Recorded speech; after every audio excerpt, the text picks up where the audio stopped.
Welcome to the Banker Lamp. Please enjoy the video. You already have Outlook open. Now start a new meeting. Click Calendar, then New Meeting. This creates a meeting form with fields you must fill. Enter a clear subject, location, or Teams link, and paste attendee emails in the To field.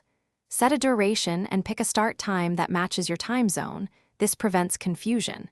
Once done, write a brief agenda in the body so attendees know the purpose and expected outcomes.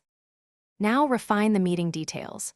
Open Scheduling Assistant to view attendees' availability. This helps you choose a slot fast, especially across time zones.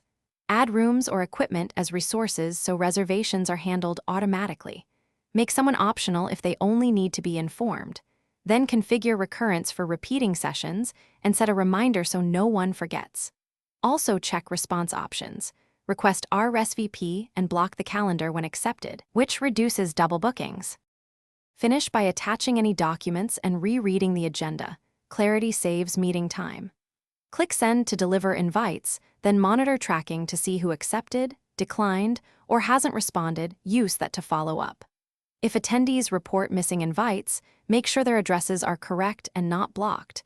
Resend the invite or copy the Teams/meeting link into chat. And if time changes, update the meeting and send an updated invite so calendars adjust automatically.